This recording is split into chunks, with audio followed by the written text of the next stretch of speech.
જી sir.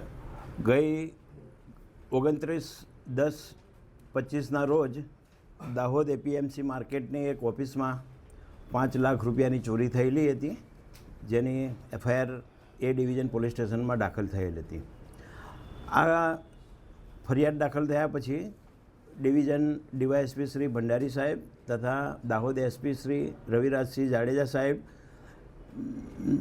સૂચનાથી એલસીબીની એક team બનાવવામાં આવેલી અને સ્થાનિક પીઆઈ એ ડિવિઝનની એક ટીમો અલગ અલગ બનાવવામાં આવેલી હતી અને આ ગુનો ડિટેક્ટ કરવા માટે અલગ અલગ કામગીરી સોંપવામાં આવેલી હતી. જેના આધારે દાહોદ નગરમાં અલગ અલગ સીસીટીવી જે ખાનગી લાગેલા છે તે તથા દાહોદ પોલીસના નેત્રમની હેઠળના જે કેમેરા આવેલા છે તે બધા સર્ચ કરવામાં આવેલા. એનાથી એક ખાનગી વાહન ટાટા સફેદ કલરનું વાહન જાણવા મળેલું ને તેમાં 6-7 આરોપીઓ જતા શંકાસ્પદ જોવા મળેલા. આના આધારે હ્યુમન સોર્સિસ અને ટેકનોલોજીની મદદથી અમે સર્વેલન્સ કરીને એલસીબીની ટીમો અને એ ડિવિઝનની અલગ અલગ ટીમો એની પાછળ લાગેલી હતી.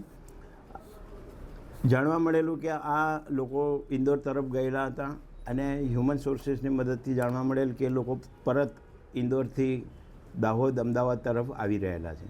તો ખંગેલા ચેકપોસ્ટ દાહોદની સીમા ઉપર આવેલી છે, ત્યાં અમે નાકાબંધીમાં હતા.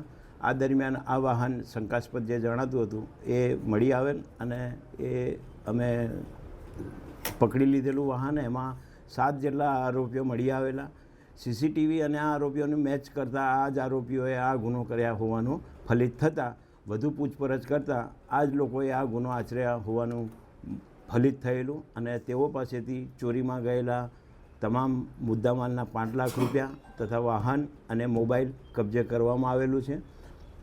તમામ આરોપીઓને અટક કરવામાં આવ્યા છે. સર, આમની મોડસ ઓપરેન્ડી શું છે? આ લોકોની મોડસ ઓપરેન્ડન્સી એવું છે કે આ લોકો 5 થી 7 જણા એક સાથે એક ઓફિસ કે દુકાનમાં ઘૂસી જાય છે અને ભીખ માંગવાના બહાને અથવા તો દિવાળીનો તહેવાર હતો તો દિવાળીની બોણી માંગવાના બહાને ઘૂસી જાય છે, હલ્લા હુલ્લા કરે છે અને ઓફિસમાં કે મકાનમાં જે રહેલા હોય તેઓની નજર ચૂકવી અને ચોરી કરી જાય છે.